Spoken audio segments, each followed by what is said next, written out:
अभी पिछले दो वीडियो में हमने स्फेरिकल मिरर या गोलीय दर्पण से जुड़ी हुई विभिन्न परिभाषाओं के बारे में पढ़ा है। आशा आपने वो दोनों वीडियो देख ली हैं। अगर आपने नहीं देखी है तो मैं पहले आप लोगों को सजेस्ट करूंगा कि पहले उन दोनों वीडियो को देखें। अभी हम इस वीडियो में चर्चा करेंगे कि इन वीडियो के बेसिस पे या इन परिभाषाओं के बेसिस पे यूपी बोर्ड में किस तरह के सवाल पूछे जाते हैं। तो मैंने पिछले कुछ सालों की परीक्षाओं से निकाल के कुछ सवाल आपको उन परिभाषाओं के ऊपर जो पूछे गए हैं यूपी बोर्ड से वो आपके सामने लेके आ रहा हूँ। पहला सवाल है, हाई स्कूल परीक्षा 2013 में ये पूछा गया है। एक अवतल दर्पण की फोकस दूरी 10 सेंटीमीटर है, दर्पण की वक्रता त्रिज्या क्या होगी। 4 ऑप्शन दिए हुए हैं और 1 नंबर का ये सवाल पूछा गया था।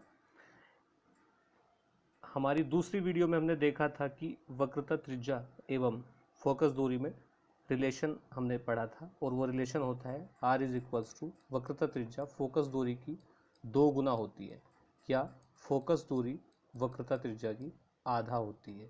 इस रिलेशन के बेसिस पे सवाल था। अगर आपको रिलेशन याद है तो आप इस सवाल को बहुत ईजिली कर सकते थे। मैं चाहूँगा कि आप इस रिलेशन के बेसिस पे इस सवाल को सॉल्व करें और अपना आंसर कमेंट बॉक्स में नीचे लिखें। ठीक इसी प्रकार एक दूसरा सवाल 2015 की परीक्षा में पूछा गया था। ये आपके सामने है। 2015 बोर्ड की परीक्षा में सवाल पूछा गया था। ये भी ठीक उसी प्रकार का सवाल है। एक अवतल दर्पण की वक्रता त्रिज्या 40 सेंटीमीटर है। इस अवतल दर्पण की फोकस दूरी ज्ञात कीजिए।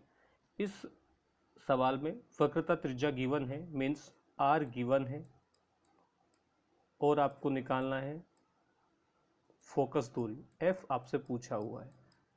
ये सवाल भी जो हमने अभी रिलेशन डिस्कस किया था उसके बेसिस पे या उसका यूज़ करके ये सवाल आप इजीली सॉल्व कर सकते हैं।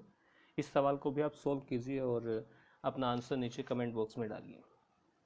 तीसरा सवाल 2015 की परीक्षा में फिर से 1 नंबर का सवाल पूछा गया है जो इस प्रकार है। किस प्रकार के दर्पण से मुख्य अक्ष के समानांतर आने वाली किरणें फोकस पर एकत्रित होती हैं। 4 ऑप्शन दिए हुए हैं, अवतल दर्पण, समतल दर्पण, उत्तल दर्पण, किसी से नहीं।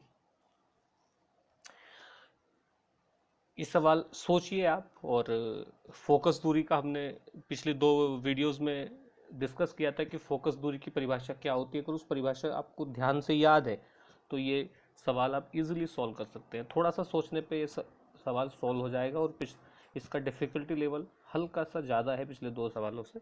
थोड़ा सा सोचना पड़ेगा। मैं आशा करता हूँ आप इसको सोचेंगे और इसका आंसर करेंगे। यही 3 सवाल मुझे बोर्ड की परीक्षाओं में इस पिछली हमारी 2 वीडियो के बेसिस पे मिले हैं।